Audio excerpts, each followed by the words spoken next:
Ce programme est financé par les amis et partenaires du ministère de Joyce Meyer. Soyez sel et lumière, que votre vie donne soif à quelqu'un d'autre. Soyez lumière dans l'obscurité de quelqu'un d'autre. Arrêtez de penser à vous-même et Dieu fera plus pour vous en 5 minutes que vous pourriez avoir fait dans toute votre vie.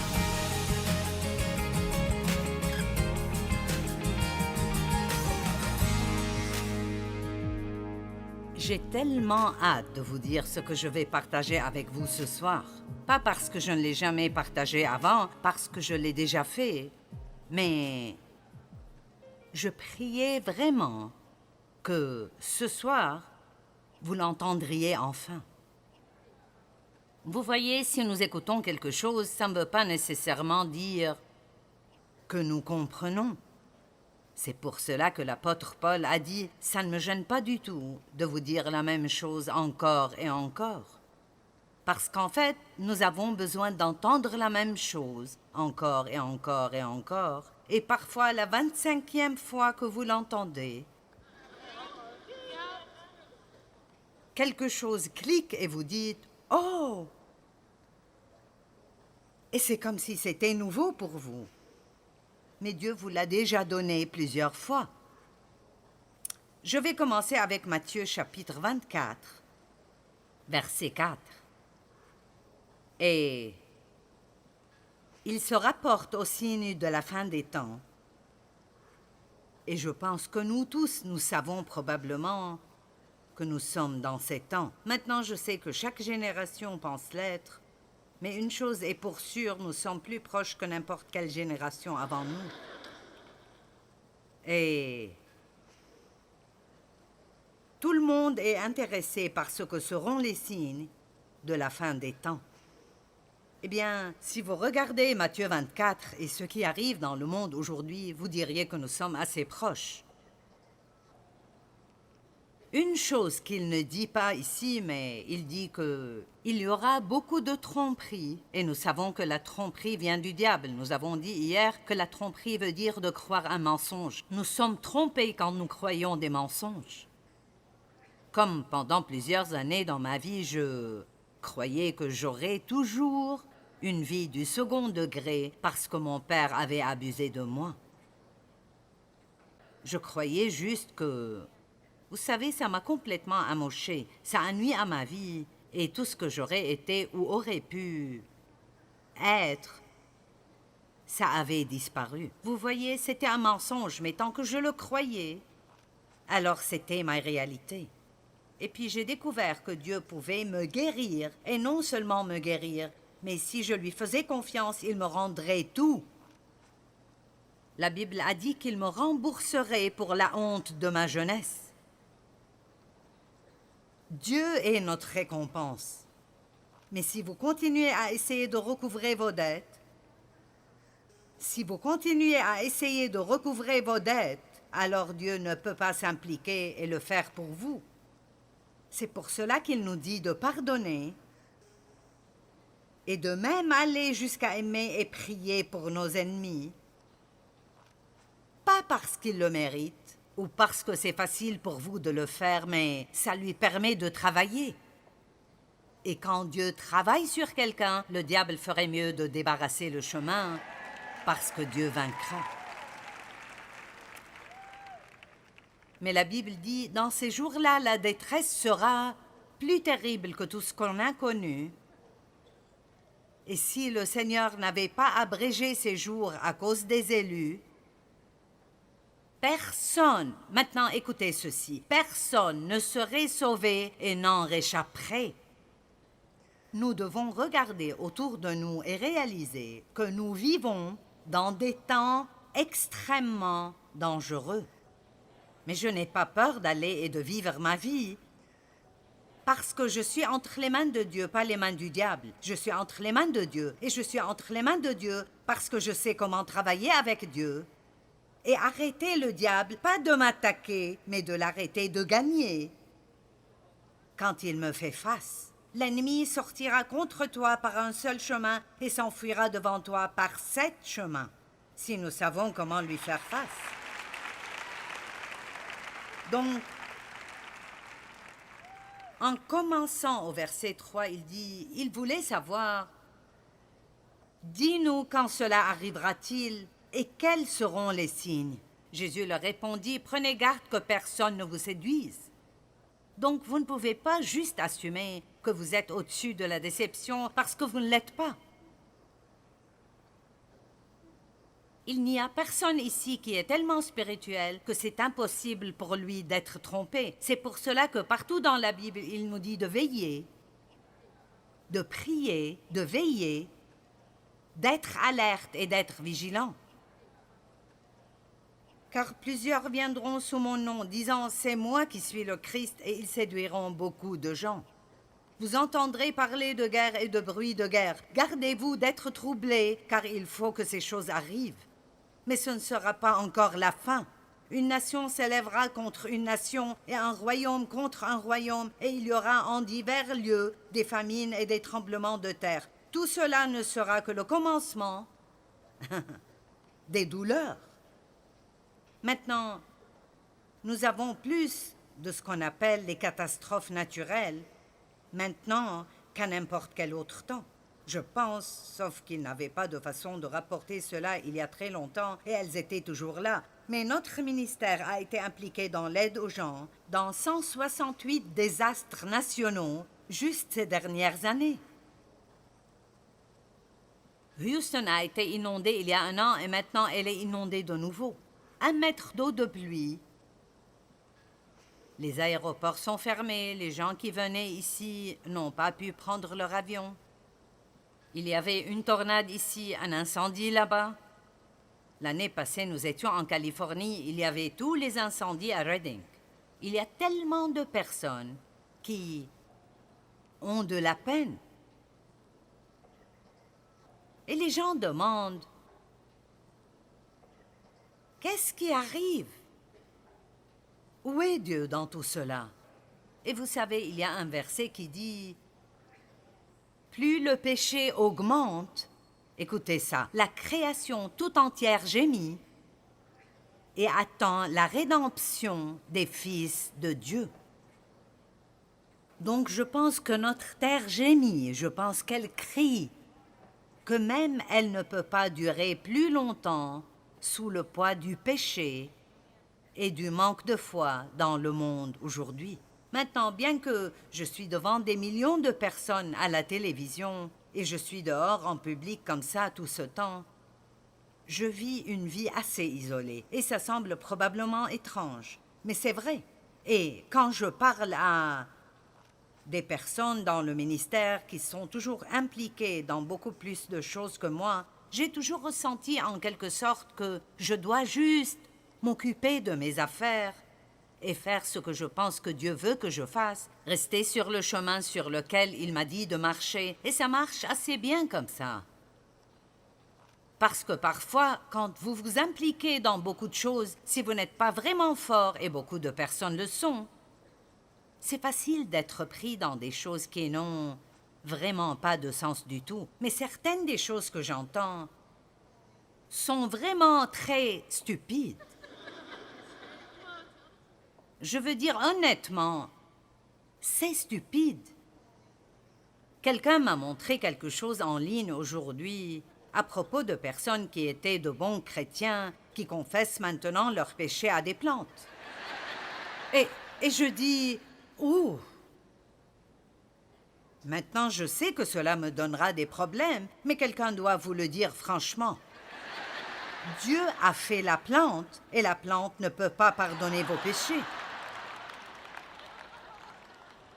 Et pour moi, ces choses sont ridicules. Je dis, comment quiconque pourrait-il croire ceci? C'est pour cela que nous devons continuer à prêcher la vérité et ne pas la maquiller, ne pas essayer de dorer la pilule pour que tout le monde puisse l'avaler. Si vous pensez que je suis dur parfois, vous devriez voir Jésus prêcher. Vipère! Race de vipères, vous n'êtes qu'un tas d'hypocrites, il a dit, tombeau crépi de blanc, plein d'ossements de cadavres.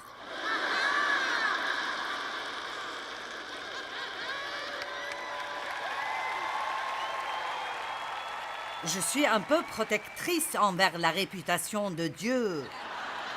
Parfois. Chris Kane et moi faisions du shopping une fois. Et nous sommes entrés dans ce magasin. La vendeuse a dit « Oh, qu'est-ce qui vous amène ?» Eh bien, nous avons une conférence chrétienne. Et elle a dit « Oh oui, je suis spirituelle aussi. » Et tout de suite, cela active mes antennes. « Oh, tu es spirituelle ?» Elle n'a pas dit qu'elle était une chrétienne, mais spirituelle. Et donc, nous avons continué à parler et à un moment,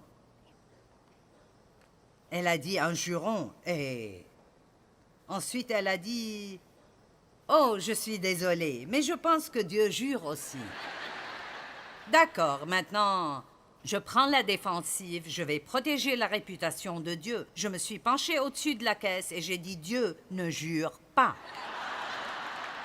Et Christine s'est penchée devant moi et elle a dit « Mais il aime les personnes qui le font. »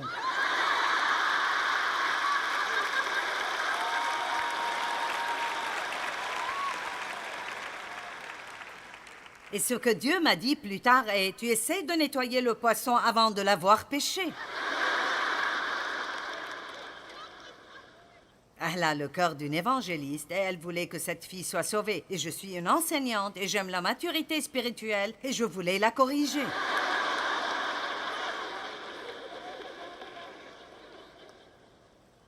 Mais il y a des choses bizarres qui arrivent. Seigneur, aie pitié. Alors on vous livrera au tourment, on vous persécutera et l'on vous fera mourir. Et les chrétiens sont maintenant le groupe le plus persécuté dans le monde. Et ça commence à arriver ici aussi. En Amérique, cet endroit a été fondé pour que les gens puissent avoir la liberté religieuse. Et maintenant, toutes sortes de religions ont la liberté sauf les chrétiens. Et nous ferions mieux de prendre position et de combattre pour nos droits d'une bonne manière, non violemment, ou nous les perdrons. Alors on vous livrera au tourment et l'on vous fera mourir et vous serez haïs de toutes les nations à cause de mon nom. Alors aussi plusieurs succomberont et ils se trahiront et se haïront les uns les autres. Et c'est ce qui me fait peur maintenant. Il y a tellement de colère, de haine, de conflit, de jugement, de critique, de ragot, de manque de pardon, d'amertume et de ressentiment. Et à cause de cela, l'Église n'a pas de puissance.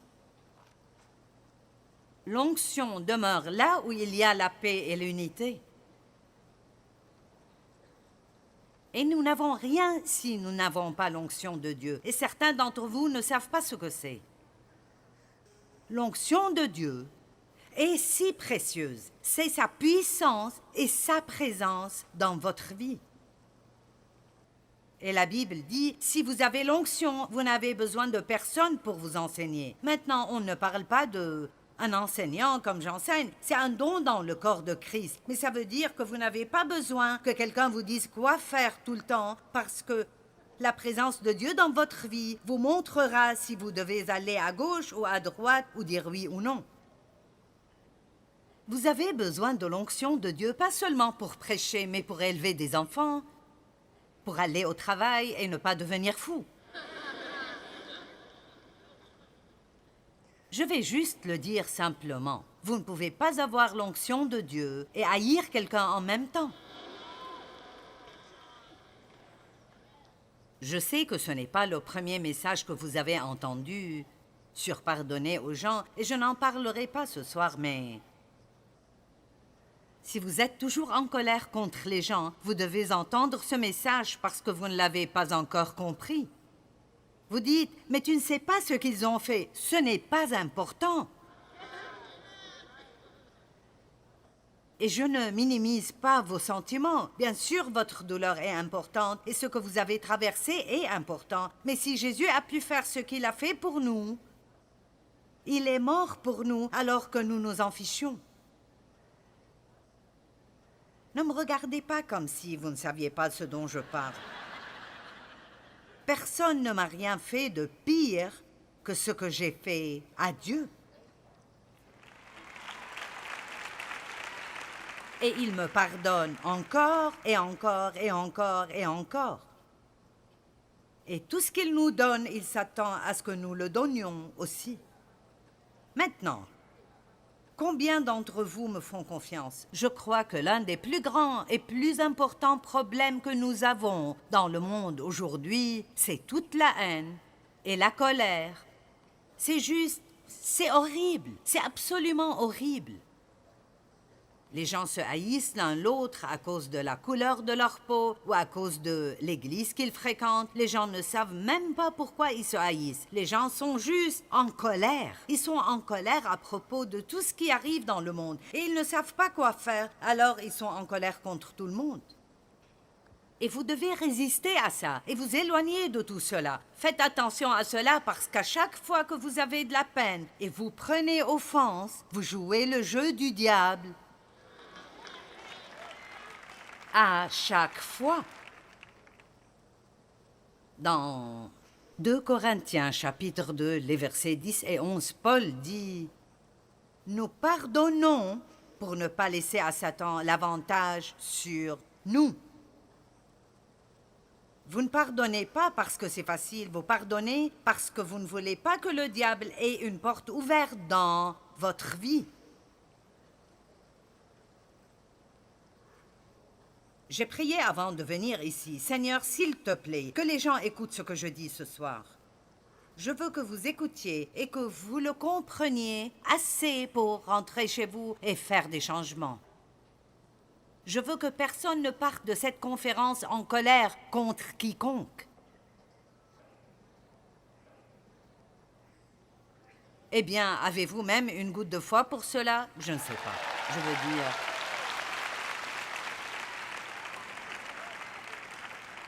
Je suis désolée, mais je ne peux pas vous donner une crème frappée et des gâteaux ce soir. Si vous voulez juste un autre bol de sucre, allez autre part. Nous servons de la viande et des légumes ici.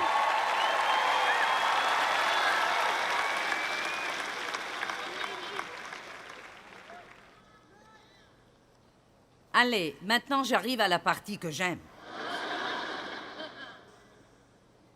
Plusieurs succomberont et ils se trahiront et se haïront les uns les autres. Plusieurs faux prophètes s'élèveront et ils séduiront beaucoup de gens. Maintenant, verset 12. Et parce que l'iniquité se sera accrue, la charité du plus grand nombre se refroidira. C'est l'un des signes de la fin des temps. C'est que l'amour du plus grand nombre se refroidira, car même eux seront pris dans la méchanceté qui arrive dans le monde et tous les problèmes dans le monde. Et donc nous sommes tous en colère même contre Dieu et nous ne comprenons pas, et blablabla, bla bla, et ce que nous sommes supposés faire. Et de réaliser que c'est le diable, c'est le diable, c'est le diable. Est-ce que quelqu'un peut dire c'est le diable?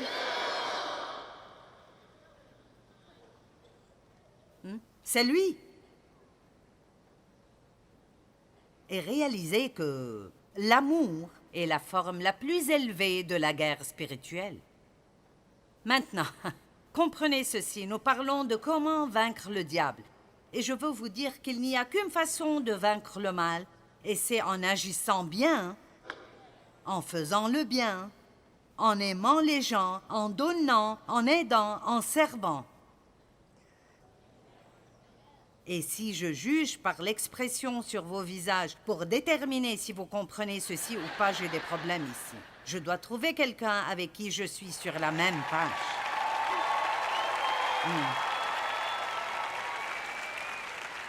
Vous savez, j'aimerais sauter de cette plateforme et dire « Nous devons changer.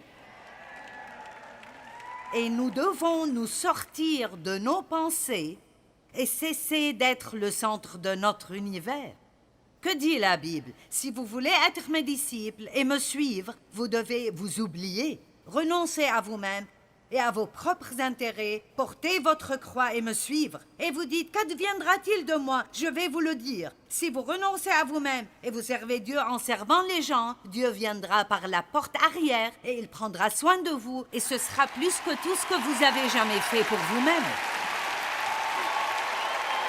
Allez-y, je vous défie de mettre Dieu à l'épreuve. Et voyez s'il ne peut pas mieux s'occuper de vous que vous ne l'avez jamais fait vous-même. Allez, j'ai vécu très longtemps. Très longtemps. Et je vous le dis, j'ai vécu une vie égoïste et centrée sur moi. Oh, quand j'ai découvert la foi, je pensais que je pourrais utiliser ma foi pour obtenir tout ce que je voulais. Et Dieu a dit, je vais te montrer ce pourquoi je veux vraiment que tu l'utilises. Et ce n'est pas pour que tu obtiennes tout ce que tu veux. Allez. La joie ne vient pas d'obtenir tout ce que vous voulez. La joie vient du don, du service et des actions pour d'autres personnes. J'étais misérable et si mon ministère grandit, je serai heureuse. Et le ministère a grandi et j'étais misérable. Et j'ai finalement dit à Dieu, je fais ce truc de l'Église depuis 20 ans. Pourquoi suis-je toujours misérable? Et mon Dieu, il a répondu, il a dit, parce que tu es égoïste.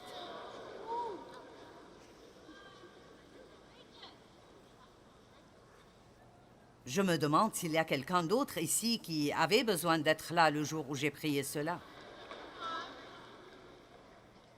Qu'en est-il de moi? Qu'en est-il de moi? Qu'en est-il de moi? Mais Chris m'a dit quelque chose d'intéressant aujourd'hui. Elle a dit, peut-être que tu devrais dire aux gens ce qu'est l'amour.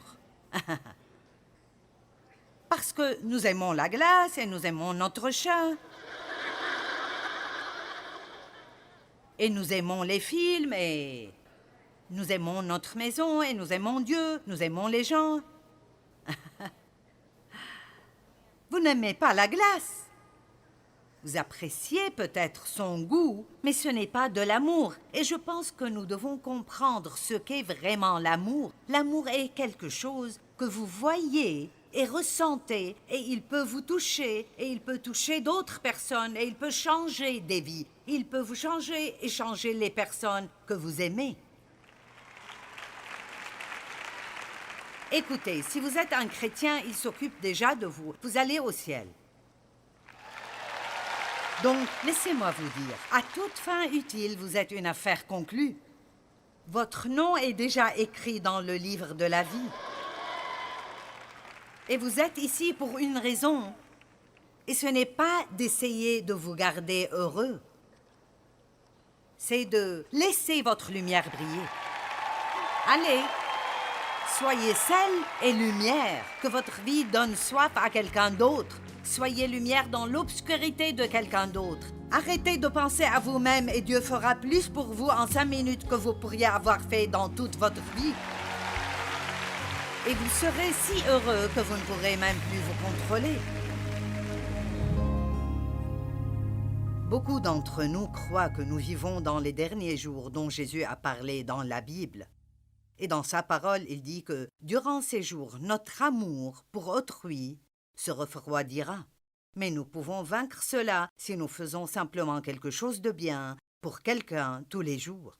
Quand nous marchons dans son amour, nous aurons la véritable joie.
away.